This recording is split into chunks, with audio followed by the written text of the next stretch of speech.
Hey everyone, this is Danny from Full Frame Coaching, and today I want to share some tips on how to boost immunity as a leader. That's right, leaders have an impact on the physical health and immune system of those around them. That applies to both leadership at work and in personal relationships. In these times of tremendous uncertainty, there's this chronic underlying anxiety about everyday life. So those in the leadership position have a choice. You can make the stress better for people or worse. You can't control all of the sources of stress, but you can control the impact that you make on others. To understand that impact, let's look at how stress affects the immune system. Your body has two general responses to the world. The stress response, sometimes known as the fight or flight, and the rest and repair response. Both of these are very important and we need both of them. The problem is when the stress response is overactive. So what happens is your body feels like it's in this constant state of threat. It feels unsafe. To protect you from these perceived threats, it produces a chemical called cortisol and prepares you physically and mentally for a fight.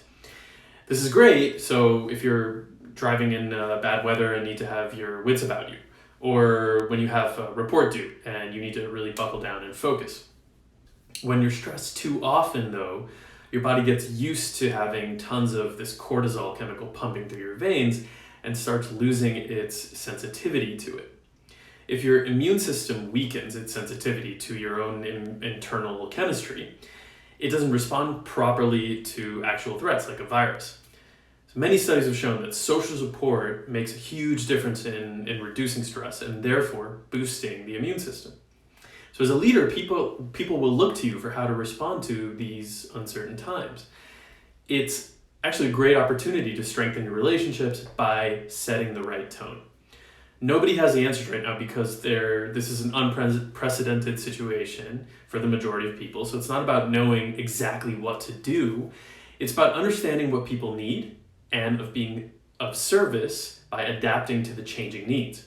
What worked before may not be what works now. So you as a leader can communicate that expectations are changing. You can make people feel safe by expressing the confidence in the collective ability to handle it despite the changes. So an exercise you might try, both for yourself and for others. Think about challenges in the past that cause a lot of stress, and then they turned out to be okay. Write a list of these stories, actually write them down. At the time when you had these challenges, the answer wasn't clear, but you handled it. So this can help you build internal confidence and really believe that you can handle it. And when you remind someone else of a time when they handled a challenge, it does two things.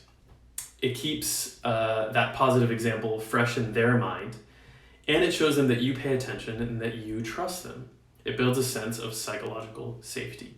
And as a result, you become the vitamin supplement, the immunity booster that will help them and yourself stay healthy. To learn more about this and get more immunity boosting advice from other coaches, please register for our live resilience summit on Friday, May 1st, and we'll answer your questions live and give you tips on how to make the most of these circumstances.